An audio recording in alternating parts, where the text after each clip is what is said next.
Ben Richardson, welcome to the Human Capital Innovations Podcast. Thank you for having me. Yeah, it is a pleasure to be with you today. I'm super excited to be talking with you about the learning and development industry. We're both in this space, spend a lot of time and energy here, and I know you have had a long storied career in this space. We're going to be talking about it generally, but we're also going to be talking about the impacts of the pandemic and really the last 2 years of disruption and what that's had on the impact that that's had on the learning and development industry. As we get started, I wanted to share Ben's bio with everybody. Ben Richardson joined Go1 in January as their Chief Content Officer. As CCO, Ben will oversee internal and external content initiatives across multiple platforms to drive sales, engagement, retention, and positive customer behavior. He has more than a decade of experience in developing and implementing strategies that not only deliver business innovation, but also further strengthen brand messaging. Prior to Go1, Ben served as General Manager and Senior Vice President at Viacom CBS and led the launch of the subscription streaming service Paramount Plus. What a tremendous background. Again, pleasure to have you. Anything else you would like to share with listeners by way of your background or personal context before we dive on into the conversation for today? Well, it has been, I've had quite a few decades of experience, definitely in the media space. And obviously, it does seem like quite a career pivot for me as well, moving into the into learning and development, and particularly on the content development side when it comes to learning. So I think it's I'm on a steep learning curve. So as we have this conversation today, I think I will be able to talk from experience as a manager and as a learner, and also I think I'm fresh enough to have, I suppose, a lot of reactions to what I found and experienced as I've moved into the digital learning space. Yeah, well, interesting. And if you don't mind me asking, and we can digress for just a minute from the main topic, your time at Viacom CBS and the launch of Paramount Plus, super interesting disruption, in the industry when we talk about all these streaming services. And everyone's kind of wrestling with each other to get the next, service out and to stay competitive. I'm wondering what some of the biggest challenges were that you and your team faced as you were trying to get Paramount Plus ready to go and launched. Yeah, well, I came from the Viacom side of the business. So for your listeners, that was the business that ran the pay TV brands, Nickelodeon, MTV, Comedy Central. So my background was in audience. It was in content creation, it was in distribution and licensing. So it was a really, really broad sort of media remit. And I think the pandemic, the accelerant that it created was people started to work from home, and we saw an acceleration of just consumption. If we look at the attention economy, people really started to spend a lot more time on their media. And we've since seen that slow down to a point as people have started to come back into the office. But, it was going into the pandemic, I think while the plans to launch a streaming service were very much present, it did accelerate. And I think investment in content, but also the challenges around creating content, that really, really accelerated people. We could see consumption going up. And I felt like the moment had arrived when, the business really accelerated from the legacy pay business to making sure that the business was led by streaming and subscriptions as well. So the challenges was it's an expensive arms race. If you start to look at the investments that have been made in content in the last 2 years, it's eye-watering. The choice that we have as consumers is incredible. And in the video space, unlike the audio space, Spotify's been able to, and Apple Music have been able to consolidate every song in one place. In the video space, there is competition, there is exclusivity. And I think one of the bigger challenges is consumers having to shop around, having to move around, having to subscribe and unsubscribe to follow a show from one service to the other.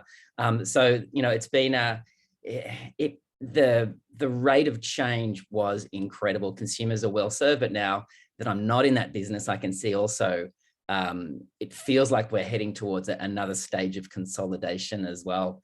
And that's kind of been the interesting things coming into learning, where it's still by necessity a fragmented and complex ecosystem. Media is shrinking. The cost of entry is just enormous.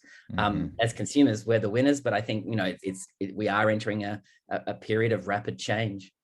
Yeah, well, you refer to it as the arms race of content creation. Mm. And I think that's a really great way to frame it up. And I can't help but just think about my own personal experience and that of my family as things got locked down, early COVID days, March of 2020.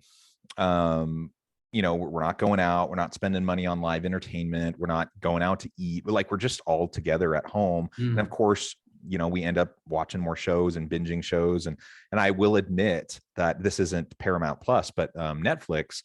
I was definitely an early adopter to Tiger King. And, so I'm like, this is a weird, fascinating show. I'm not sure I would have ever watched it otherwise, but it was just kind of an escape. And I watched it. And that's just one kind of little point of info about, laying out this overall picture that you're describing of just content consumption. And I will, fast forwarding a couple years or whenever it was that the second season of Tiger King came out, I had zero interest in watching it. I didn't watch it. So the time had passed, and I had adjusted and my family had adjusted, and we were, our times and energies were spent on other things. But everyone continues over the last couple of years, the amount of money spent in the content space to create more materials for the streaming services is mind blowing. And as you said, you've made the transition over to the learning and development industry and the learning and development space. The content there has the amount of investment there has also been eye-popping over the last couple of years, with super fragmented, like everyone and their dog, creating learning and development materials. And this is wonderful in a lot of ways because it's driving down price for consumers. It's lots of really wonderful content, a lot of free content, a lot of inexpensive content that people can use to reskill and upskill. All of that is tremendous. And yet we'll still have to figure out long-term what this is going to look like moving into the future, whether that's, various forms of consolidation or whatever. And that's really where I want to go next. We can dig into talking more specifically about the ins and outs of learning and development and the industry. But I'm also, maybe first we can talk about the impacts of this acceleration into content creation over the last couple of years due to the pandemic and COVID. And now that you're in this new position, as you said, this new learning curve, you're in this space, what have you seen with fresh eyes coming into this space, and where do you see things going, say, in the next couple of years? My observation is the radical change that the content creators have undergone. My experiences on the other side as a general manager were most of that training was in person. You had a broad range of experts, some you'd worked with, you'd bring them into a room and you'd gather 10, 20 employees and do an in-person training session over a longer period of time. And that was the default, and with the pandemic, all of those trainers who've come from such a range of backgrounds and have built these really nice, often very small and very organic businesses, they had to pivot drastically because suddenly there wasn't a workplace to come from. So my first observation was the amount of change that these creators have gone through. And I appreciate there were a lot already, creating digital learning. But for many, they'd gone from in-person to digital, having to acquire a huge number of skills themselves to be able to present that same experience, that authentic experience, the engaging experience in a digital format. They had to learn how to create it. They had to learn how to distribute it, and all these challenges they had to solve for in a really, really short space of time, where now digital learning is the default. You can't imagine an industry just going through such rapid change where suddenly, digital is now the default. And that, from as an outsider coming in, is just an incredible amount of change to comprehend. Just the accumulation of skills, as the trainers have had to become retrained and upskilled themselves. And so as I observe that, and if you think of the early stages of the pandemic, where we suddenly got used to working in Zoom and Teams and the world shifted so radically and pivoted so radically that, the learning and development industry has it feels like it's been at the forefront of a lot of that change. We were used to being entertained in a certain way, but training just radically shifted. So, that was one of the big observations for me. And I think fortunately the employer I joined, Go1, we have the world's biggest learning library. We were fortunately in the right place to really benefit from that change, and from that move to remote working allowed us to sort of really be at the right place at the right time. So I've landed in the right place. I'm overwhelmed by the amount of change and evolution that's gone on in the industry, and I'm really invested in where it goes from here. It's hard to force this much change on organizations and communities, isn't it? Without something like a pandemic, it's just unprecedented. Yeah, it is unprecedented. People were just forced. So clearly, as you mentioned, there were, man, I don't know what the deal is with my video. Hold on. As long as you can.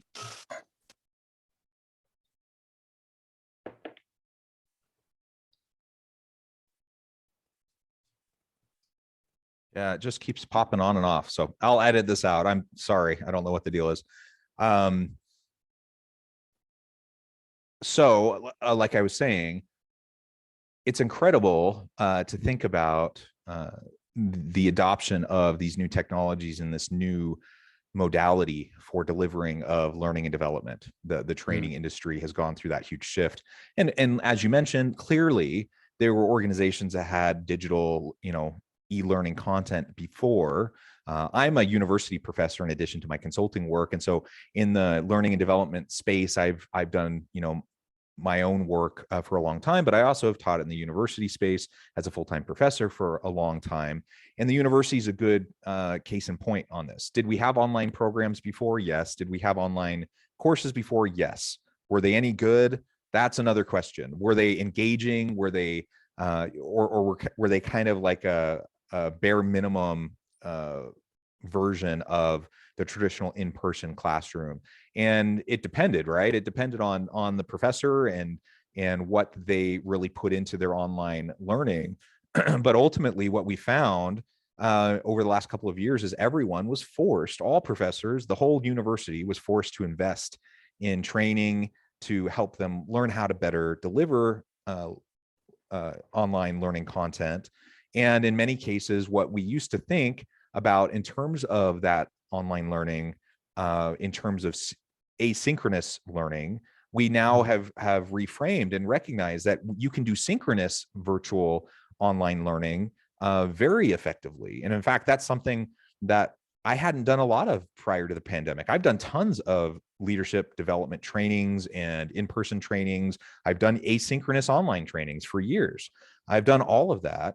And it wasn't until the last couple of years that this new synchronous online modality opened up widely for a much larger number of people. And I say that as someone who's been enmeshed in the space for a really long time, and it still wasn't something I was very involved in. Well, now everyone is involved in, anyone who's involved in the learning space, they have had to figure out how to be effective doing it virtually, and whether that's synchronous, asynchronous, whatever, some sort of hybrid approach. And so that's a good thing and a challenge. Obviously, it's a great thing to have new skills in your tool belt. It's a great thing to have different types of modalities that suit and meet different needs in different contexts. And it's fantastic also to be able to have expanded reach, to be able to have more accessibility to a wider audience, because you don't have to bring everyone physically together in one space, that you can serve many more individuals because of the virtual component, yet it still continues to have a different dynamic than being together in person. So, all of these things are pros and cons. I just wanted to highlight what you've been saying, that I've seen that shift over the last couple of years. I've experienced it personally. I've seen it in the lives of other professionals, other consultants, others in the training, learning and development space. And I think more is coming, because we continue to have disruptive technologies, and whether or not this pandemic thing is replaced by the next pandemic or the next disruption or just technological advances, we're going to continue to see this arrangement that we have become more accustomed to shift over time. You're going to have things like the metaverse. You're going to have virtual reality training sessions and those sorts of things that I honestly haven't really wrapped my mind around totally, and I'm not really sure what that'll look like. Any thoughts on some of those kind of out there in the next 5-10 years, technical developments that will change this industry even further?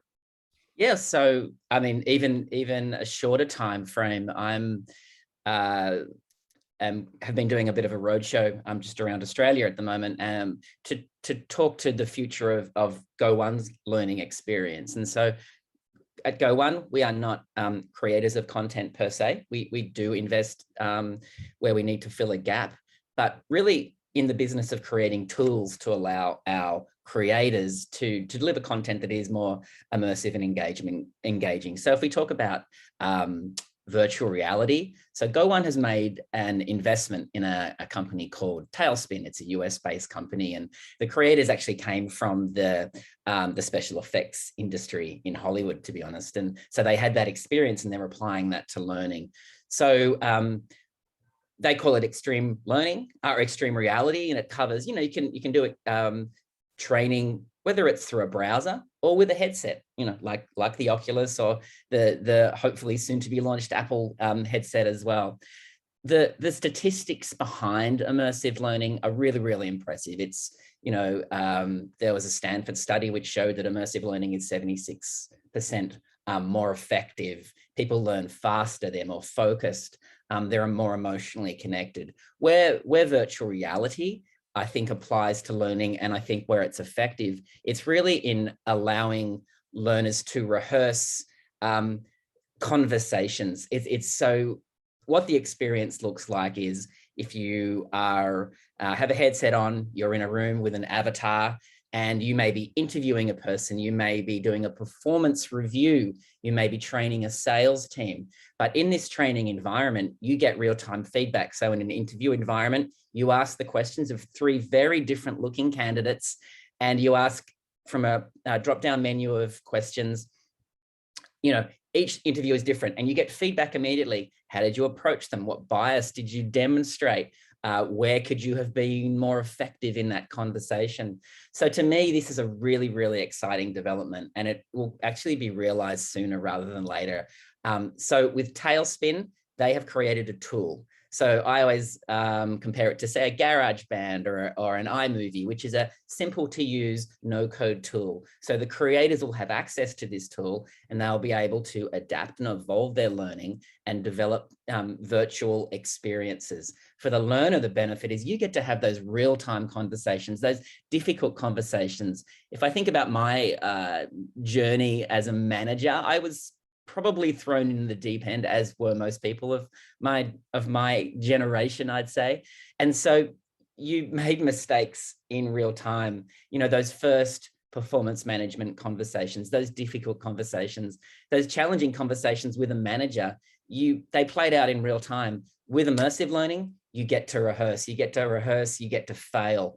And so I think this is going to be one of the most exciting things that will be coming to the learning and development space. It is here, but I think it's going to see some rapid evolution as well. So that's one of the things that we're really excited about. We're developing 10 modules, focused on better communication, exploring diversity and inclusion, identifying bias, developing emotional intelligence, leading through uncertainty. So these will all be modules where the learner can actually get to practice in real time, get feedback, and not make perhaps the errors that I made as a developing manager. And I think they'll be much better off as a result. So it's a tool we're actively developing. It's something I'm really excited about. Whenever we talk to our customers about it, they're really excited as well, because our customers are experiencing, they're at the coalface of a very, very different workplace, and a workplace that's shifted so radically. So I think this is going to be a really exciting